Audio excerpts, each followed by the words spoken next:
안녕하세요. 독서지도사 특강을 진행할 이승화 강사입니다. 이번 시간은 독서 감상문에 대해서 알아보겠습니다. 네, 간단한 제 소개입니다. 저는 현재 국어독서 교육 프로그램을 개발하고 있고요. 이렇게 3권의 책을 출간했고 관련된 강의를 하고 있습니다. 네, 이번 시간에 배울 목차예요. 그래서 독서 감상문의 개념부터 쓰는 방법, 그리고 실습 예시, 그리고 평가하는 방법에 대해서 같이 알아보겠습니다. 우선 독서 감상문의 개념인데요. 독서 감상문은 독서하는 동안에 우리가 얻은 깨달음, 그리고 감동, 느낌 등등을 되게 자유롭게 적은 글이라고 할 수 있어요.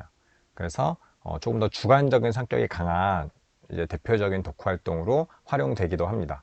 그래서 책을 읽고 글을 쓰는 활동에서 조금은 부담 없이 글을 쓰는 활동으로 독후 활동으로 많이 쓰이는 게 이 독서 감상문 쓰기입니다. 이 독서 감상문의 장점은 되게 자신의 감상을 정리할 수 있어요. 그러니까 자신의 주관적인 감상, 책을 읽은 뒤의 느낌을 가감없이 정리할 수 있는 게 장점이고요. 또 이 표현 활동을 통해서 표현력과 글쓰기 능력이 향상됩니다. 다양한 표현 방법이 있고 다양한 독후 활동이 있지만 독서 감상문 쓰기는 읽기와 쓰기를 중간에 연결해 준다는 큰 장점이 있어요. 하지만 단점으로는 글쓰기에 대한 부담감을 대표적으로 꼽을 수 있어요. 많은 학교에서도 마찬가지고 많은 교사분들, 많은 독서 지도사분들이 책을 읽고 독후 감상문 쓰는 활동이 좋다는 것을 알고 그것을 많이 권장하지만 독자들은 그에 따른 많은 부담감을 느낍니다. 그래서 성인들도 마찬가지고 읽고 쓴다는 것 자체에 대해서 읽기도 많이 부담스러워 하는데 그걸 바탕으로 내가 또 쓰기까지 한다 라고 해서 부담을 느끼는 분이 많고 그로 인해서 그게 독서에 대한 부담감으로 전이되기도 해요. 그래서 독서 감상문을 쓰기 싫어서 책을 읽기 싫어요 라고 말한 학생들이 있을 정도로 과거에 되게 의무적인 독후 감상문 쓰기에 대한 독후 활동들이 지금은 많이 없어졌어요. 왜냐면 조금은 좀 더 흥미 중심으로 아이들이 책을 가깝게 읽게 하기 위해서는 독서 감상문이 장애물이 될 수 있다라고 해서 지금은 많이 줄어들고 있고요. 그럼에도 불구하고 궁극적으로는 쓰기 위해서 읽는다라는 모토하에 쓰기의 중요성을 인지하지만 아이들의 인지적인 이제 부담, 심리적인 부담감과 좀 균형을 맞춰서 진행이 될 필요가 있어요. 다음 두 번째 단점으로 자신의 주관적 감상에 치우칠 수 있다는 건데요. 말 그대로 독서 감상문은 독서 후에 나의 감상을 적은 거기 때문에 굉장히 주관적인 성격이 강할 수 있어요. 특히 그리고 요즘 친구들은 되게 자아가 강하고 자신의 표현이 되게 활발하고 그리고 상상력이 뛰어난 친구들이 많이 있어요. 그런 친구들은 표현하는 것 자체에 대해서는 두려워하지 않지만 그 표현의 중심, 기반이 되는 것이 책을 벗어나는 경우가 많이 있습니다. 그래서 책이 주는 메시지를 그대로 이해하지 못하고 책이 주는 많은 내용을 이해하지 못하고 자신만의 생각을 펼쳐나가다 보면 그건 독서 감상문이 아니라 그냥 자기의 수필처럼 돼버리는 경우가 있어요. 근데 그게 처음에는 이제 표현력 발달을 위해서 이제 그것도 같이 권장할 수 있지만 그게 고착화되다 보면 결국은 이해 능력, 인지 능력은 떨어지고 결국 자기 말만 하는, 자기 생각만 강하고 새로운 학습 내용이나 새로운 인지적 자극을 받아들이지 못하는 그런 상태가 될 수도 있어요. 그래서 독서 감상문은 굉장히 주관적인 자신의 표현을 드러내는 건 좋지만 너무 과하면 또 거기에만 치우쳐서 책의 본질, 우리가 독서를 하는 의미에 대해서 많이 망각할 수도 있다. 이것도 단점으로 꼽을 수가 있습니다.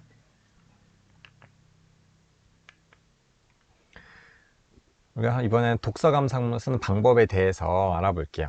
그래서 독서 감상문의 이제 기본 요소로는 우선 제목. 제목은 가장 기본적으로 우리가 무슨 책을 읽고 라고 할 수 있는데 그거보다는 독서 감상문도 하나의 글로서 완결성 있는 글로서 새로운 제목을 딱 짓는 것을 권장합니다. 자신의 머리를 이제 최대한 활용해서 자신의 글에 대한 제목을 쓰고 부제로 무엇을 읽고 이런 이제 평범한 제목은 부제로 두고 자신의 글에 대한 자신의 감상에 대한 제목을 따로 다는 것을 굉장히 권장하고요. 그 이후에 이제 글의 도입부, 글의 도입부는 우리가 글을 들어가는, 글을 시작, 약간 서론 같은 개념인데, 글을 도입할 때 어떻게 도입하느냐. 그래서 뭐 내가 책을 읽게 된 동기, 접하게 된 동기, 뭐 추천받은 이유, 뭐 내가 우연히 만났던 인상 깊었던 구절, 아니면 책과 관련된 다양한 에피소드, 이런 식으로 좀 흥미를 이끌 수 있는 그런 글의 머리, 글의 도입부를 이제 장만하는 게 좋고요. 그 다음에 이제 책의 내용, 뭐 책의 줄거리 요약, 책의 내용에 대한 기본적인 체계적인 정리, 간단한 소개, 이런 등등의 책의 내용을 포함하고, 마지막으로 거기에 대한 독자로서의 느낌과 감상, 나의 개인적 경험이나 생각 등을 이렇게 적으면 이게 기본적인 독서 감상문의 기본 요소라고 할 수 있습니다. 사실 독서 감상문은 아까 말한 주관적인 글의 형태이기 때문에 형식은 굉장히 자유로워요. 그리고 글의 목적에 따라서 비율을 조절하는 게 중요합니다. 네, 실제로 제가 독서 감상문 이제 심사위원으로, 특정 독서 감상문 대회 때 심사위원으로 참여한 적도 있는데, 이런 기본 요소들이 많이 눈에 띄고 체크 포인트 중에 하나였어요. 그래서 이 기본 요소를 바탕으로 글을 쓰시면 자유로운 형식이지만 좀 더 균형 잡힌 글이 될 수 있습니다. 그래서 이게 실제로 많이 이제 적용되는 이제 예시를 볼게요. 제목, 그래서 무엇을 읽고가 아닌 글에 대한 새로운 이야기, 뭐 우리의 관계, 뭐 이런 식으로 약간 추상적이지만 나의 감상을 담을 수 있는 제목을 다는 게 더 인상이 깊고요. 그리고 그 머리에서는 대표적인 게 읽게 된 동기, 이 책을 읽게 된 이유, 흥미로운 에피소드, 그리고 내용에서는 이야기에서는 줄거리, 요약, 그리고 비문학 같은 설명 내용에서는 설명되는 내용을 체계적으로 정리하는 것, 그리고 마지막 생각과 느낌에서는 책의 내용과 나의 경험을 연결하는 것. 그 연결고리가 은근히 중요합니다. 그래서 내 생각을 무작정 펼치는 것, 책의 내용에 너무 정리하는 것에 몰두하는 것, 그 사이의 경계를 잘 지키는 게 좋은 독서 감상문의 포인트라고 할 수 있어요. 그리고 결국은 우리가 글쓰기라고 했을 때는 글감을 모으는 것과 내용을 조직하는 것이 잘 결합이 되어야 돼요. 내가 정말 책을 좋아해요. 정말 책을 재밌게 읽었어요. 그것과 이제 내가 그걸 바탕으로 어떤 새로운 창작물을 만드는 것에는 조금의 차이가 있기 때문에, 그 방법적인 면에서 내가 책을 읽은 내용을 바탕으로 글감을 많이 모으고, 그리고 그 내용들을 어떻게 내가 구조화 조직해서 글로 만들어내느냐, 이 단계를 잘 거쳐야 됩니다. 그래서 글감 모으기 활동에서는 우리가 뭐 마인드맵, 뭐 육하원칙으로 이제 이야기를 뽑아내기, 그리고 브레인스토밍으로 자유롭게 내 글감, 그러니까 글을 쓰는 그 책에 대한 이야기, 내 글을 쓰고 싶은 내용에 대한 다양한 이제 브레인스토밍 등을 통해서 글감, 레고 블럭을 많이 모으고, 그 다음에 그것들을 바탕으로 내가 이렇게 순서에 맞게 편집하고, 어떤 시작, 중간, 끝과 같은 식으로 흐름을 짜보고, 또 그거를 하나의 표로 개요를 짜보고, 이런 활동을 통해서 조직하는 거. 모든 글쓰기는 이 바탕으로 하면 좋습니다. 그래서 한번 실습을 예로 들어볼게요. 소개된 책은 흥부전이에요. 그래서 흥부전을 읽고 나서 우리가 독서 감상문을 써본다라고 하는 거예요. 그래서 흥부전을 읽고 다양한 내용을 브레인스토밍으로 막 이야기를 뽑아냈어요. 무슨 내용을 쓸까에 대한 글감을 짧게 짧게 뽑아내고 거기다가 기호를 붙인 거예요. 그래서 흥부가 정말 불쌍하다. 배고프면 정말 고생인데 밥도 못 먹고 정말 불쌍하구나. 이런 생각이 하나 들고, 다음에 또 제비 다리를 분지르다니 그 놀부 너무 나빴어. 너무 동물들이 불쌍해. 동물권은 정말 소중한데 말이지. 그러면서 제비가 너무 불쌍하다. 그리고 마지막 결국 흥부는 보물을 받고 복을 받는구나. 정말 착하게 살면 처음에는 좀 힘들지만 끝끝내 거기에 대한 보상을 받는구나. 이런 내용도 꼭 다음에 근데 나도 형으로서 동생을 괴롭힌 적이 많은데 참 반성이 된다. 괴롭히지 말아야지. 그리고 흥부전에 놀분이 이렇게 나쁘게 나오는데 왜 가게에 놀부 가게가 많지? 놀부 부대찌개는 되게 맛있게 먹었는데 왜 놀부로 했을까? 이게 또 다른 흥미. 그래서 이 구애받지 않고 다양하게 글의 소재를 막 뽑아내는 활동이 중요해요. 책을 읽고 나에 대한 감상을 뽑아내고 이걸 바탕으로 이제 조직하는 활동이에요. 내가 만약 10가지 이야기를 뽑았는데 10가지를 꼭 다 넣을 필요는 없어요. 내가 조직하는 과정에서 덜어낼 건 덜어내고 순서는 다시 재편집을 하는 거예요. 그래서 내가 글을 쓴다라고 생각했을 때 한번 조직을 해보는 겁니다. 아까 앞에 있던 여러 가지 이야기 중에서 어떻게 글머리에 글을 시작할 때 어떻게 가볍게 흥미를 유발할 수 있는 글머리를 활용하면 좋을까? 라고 했을 때 놀부 부대찌개 이야기를 먼저 해야겠다. 많은 사람들이 관심을 가지는 그 음식점들이니까. 그래서 놀부 부대찌개는 맛있는데 왜 놀부라고 했을까? 흥부가 메인이 아니라 왜 놀부라고 했을까? 이런 재밌는 에피소드를 바탕으로 이야기를 시작하고, 그리고 흥부전의 내용을 천천히 이제 줄거리를 정리하고, 그 내용의 감상으로 정말 흥부가 너무 불쌍하다. 흥부가 되게 집에서 쫓겨나고 형한테 관세받고 너무 배고픈 상태가 너무 불쌍한데, 생각해보면 나도 내가 조금 나이가 먹었다고 힘이 세다고 동생을 괴롭힌 적이 있다. 동생이 먹을 것을 내가 뺏은 적도 있고, 근데 정말 미안하다. 마지막으로 흥부 착하게 살아야 이제 복을 받는다는 이제 흥부의 메시지처럼 나도 동생을 그만 괴롭히고 주변 사람들과 이제 조금 더 친절하게 착하게 살아야겠다. 이렇게 해서 마무리 지으면 하나의 독서 감상문이 될 수 있습니다.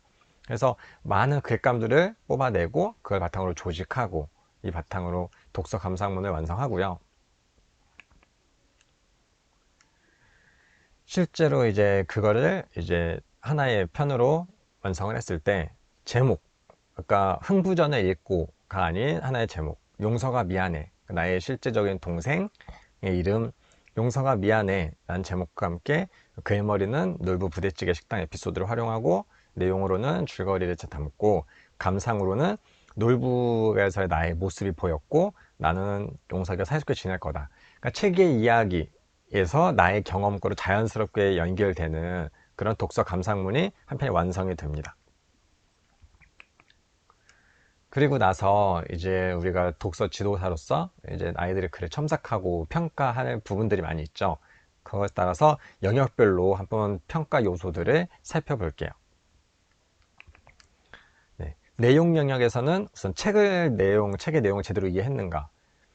흥부전에서 이제 흥부가 착하고 놀부가 나쁘고 제비의 다리를 문지르는 행동을 놀부가 했고, 이런 요소들에 헷갈려하는 친구들이 있을 수 있어요. 근데 그런 내용을 내가 제대로 이해하고 끝까지 마지막 책이 주는 메시지까지 와닿았는가, 이런 것들을 글을 통해서 여기서 약간 얘가 착각한 게 있는 것 같은데, 줄거리 이해를 잘못했는데 그런 부분을 아이가 줄거리 정리한 걸 통해서 파악할 수 있어요. 그래서 독서 감상문에서 이제 실제로 독후감에서 내용 정리하는 거를 가볍게 보시는 분들도 있어요. 실제로 아이의 감상이 중요하다라고 하는 분들도 있는데, 뭐 비율의 차이는 있겠지만 내용을 정리하는 걸 바탕으로 해서 아이의 내용 이해 능력도 점검을 할 수가 있습니다. 그거를 많이 요즘 지식인에서 긁어오네, 책 출판사에서 막 정리된 내용을 그대로 가져오네, 이런 경우가 많아서 많이 그 중요도가 많이 떨어지긴 했지만, 실제적으로 아이가 스스로 요약을 하는 활동은 굉장히 중요해요. 그리고 이제 책의 내용을 제대로 이해하지 못한 상황에서 감상으로 뻗어나가면 결국 첫 번째 단추가 잘못 꼬여진 거기 때문에 그걸 점검을 해서 우리가 지도할 때 고쳐줄 필요가 있습니다. 다음은 책의 내용과 독자의 감상이 유기적인가. 그래서 아까 말했듯이 책의 내용을 제대로 이해하고 있는지를 바탕으로 나의 감상으로 잘 전이되는지, 책의 내용을 꼭 그대로 받아들이라는 건 아니에요.